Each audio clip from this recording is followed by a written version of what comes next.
Y bien, continuamos entonces. Entonces dijimos que Cristo vino a salvar a su pueblo de su pecado. Y dijimos, ¿qué es pecado? Fíjese lo que dice, Primera de Juan, en el capítulo 13, en el verso 4, dice, todo aquel que comete pecado infringe también la ley. Todo aquel que comete pecado infringe la ley. El que infringe la ley está cometiendo pecado. Fíjense lo que es pecado. Infringe también la ley, pues el pecado es infracción de la ley. El pecado es infracción de la ley. ¿Qué es pecado? Infringir la ley. ¿Cuál ley? La Torá, la escritura, el mandamiento. Nosotros hemos cumplido la palabra, la escritura, la Torá, el mandamiento, en un muy alto porcentaje. Pero hay parte de la escritura que nosotros no estamos cumpliendo, porque consideramos que no es acorde al tiempo que estamos viviendo. Pero aquí dice que el que infringe la Torá, el que infringe la ley, el que va en contra del mandamiento es un pecador. Entonces nosotros decimos que pecado es hacer tal o cual maldad. Pero aquí dice que si usted va en contra de los mandamientos, ya está en pecado. Ahora fíjese lo que sigue diciendo, que esto es clave. El pecado es infracción de la ley. El pecado es infracción de la ley. En lo que usted infringe la ley, de ahí en adelante vienen una serie de sucesos que son los errores que usted y yo cometemos. Pero los errores que usted y yo cometemos son el producto de haber infringido por adelantado la ley, el mandamiento. ¿Ok? Yo dije que cuando hablara de ley, usted se enfocara en este libro. El mandamiento, la ley, es la palabra, es la Torá, es la escritura.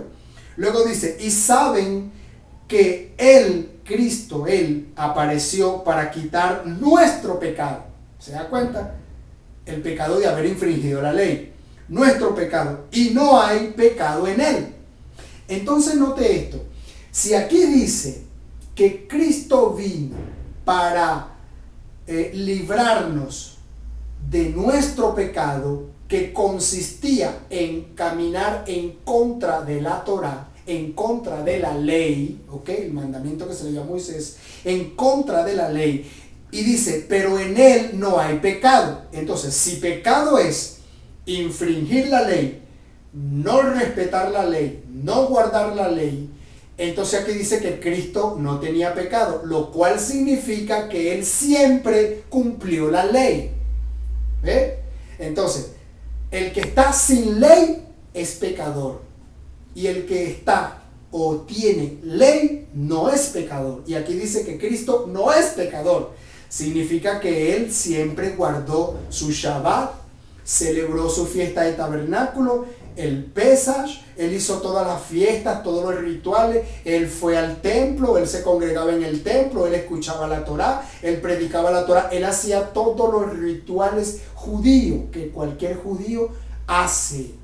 Él nunca estuvo al margen de la ley como algunas denominaciones lo atribuyen. Aquí dice que el pecado es infringir la ley y Cristo no infringió la ley, por eso no se le atribuye ningún pecado.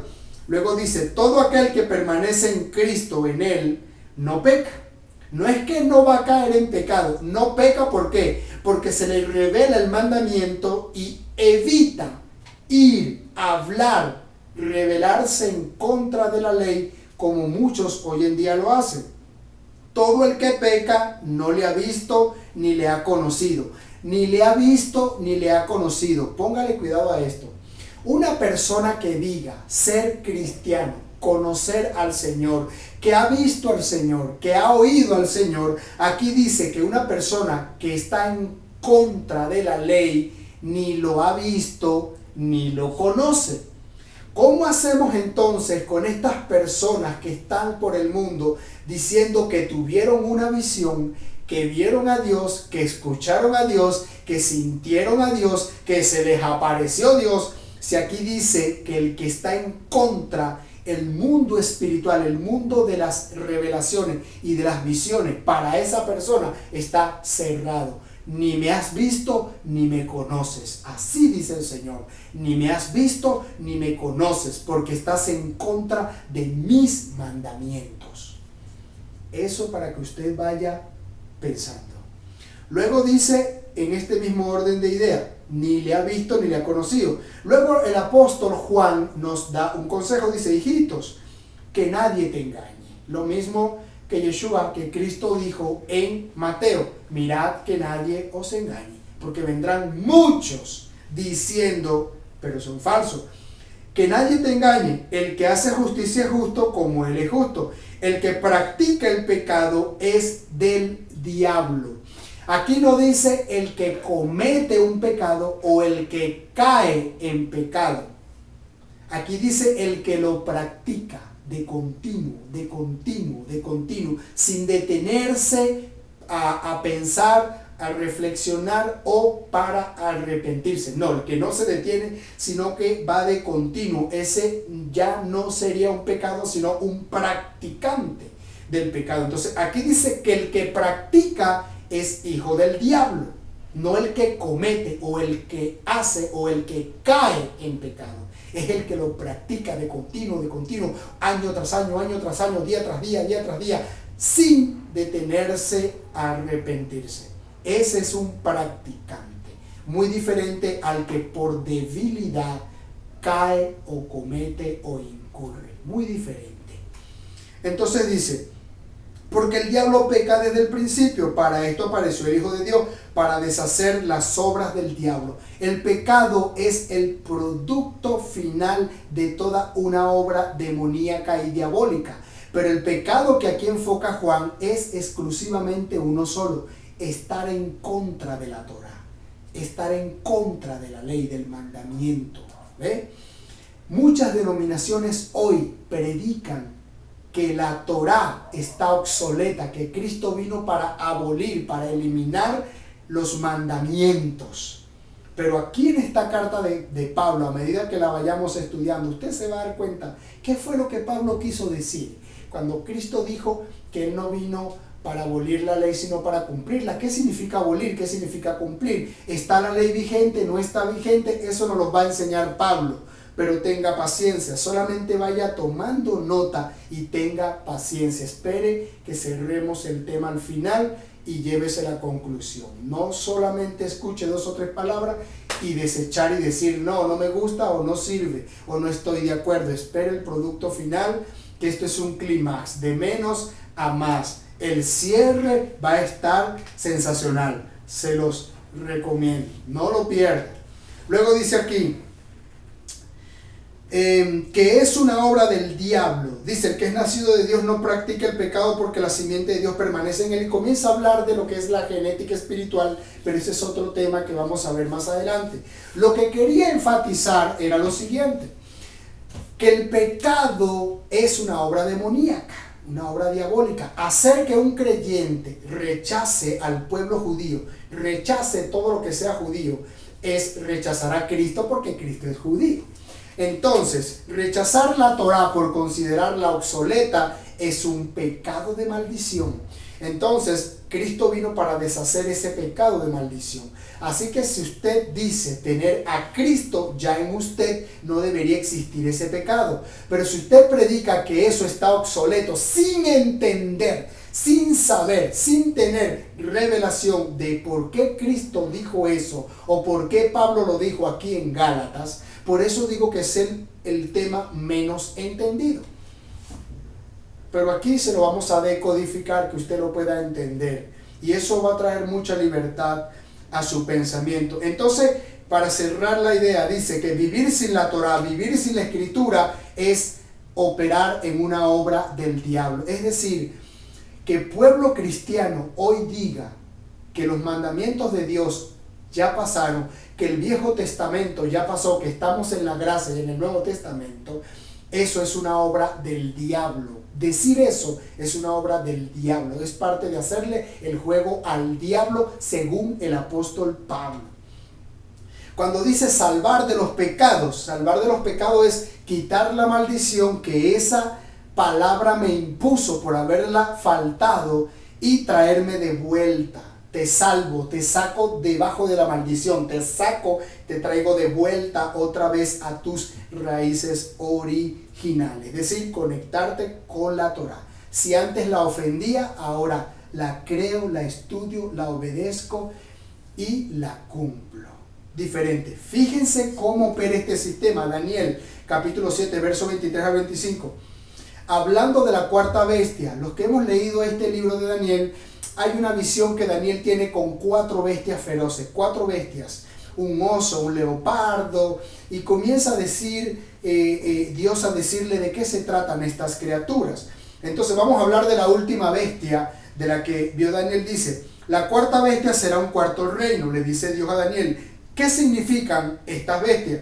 Dios le dice a Daniel, la cuarta bestia será un cuarto reino, obviamente el imperio romano, el cual será diferente de todos los reinos, y toda la tierra devorará, trillará y despedazará. Y los 10 cuernos significan que de aquel reino se levantarán 10 reyes, 3 de ellos se levantarán, otro, el cual será diferente de los primeros, a 3 derribará, hablará palabras contra el Altísimo. Este reino, que en los finales de los días se llamó el Imperio Romano, dice, cuando ese reino aparezca, Daniel, cuando ese reino aparezca, ese reino se va a rebelar contra el Altísimo, va a hablar palabras en contra del Altísimo. Una de las características, dice, a los santos del Altísimo quebrantará. Si alguien persiguió al pueblo judío y mató miles de judíos, fue el Imperio Romano. Usted lo sabe, la historia registra la era de los mártires, donde mucho pueblo judío fue asesinado. Se le llama la era de los mártires y se le llaman cristianos a los que murieron, pero eran creyentes judíos la mayoría de ellos. Dice, pensará en cambiar los tiempos. Fíjese lo que esta bestia, lo que este imperio romano hace, cambiar los tiempos y la ley. Cambiar los tiempos y la ley. ¿Sabe lo que es cambiar los tiempos? Es hacer un cambio de calendario. Es decir, lo que antes se hacía en esta fecha, lo hacemos en esta fiesta. Si antes nos reuníamos los sábados, ahora nos reunimos el domingo. Eso es cambiar la fiesta. Eso es cambiar los tiempos. La palabra tiempo en hebreo significa celebración, fiesta. Y en la Biblia está escrita las 7 fiestas que el pueblo judío tiene que cumplir. Entonces, cambiar los tiempos es evitar cumplir las fiestas. Entonces, eso es cambiar los tiempos. Y cambiar la ley. ¿Qué es la ley? La Torá, la palabra, la escritura. Entonces, cuando nosotros leemos algo de la escritura y le damos un significado diferente, ya estamos cambiando la ley. ¿Ve? No tiene nada que ver con los 10 mandamientos. Es simplemente renglón tras renglón. El Señor Yeshua enseñó algo, hay que hacer el esfuerzo por cumplir la forma que Él dijo que debíamos cumplir. Y eso no tiene nada que ver con lo que nosotros pensamos. Así que la cuarta bestia es el imperio romano.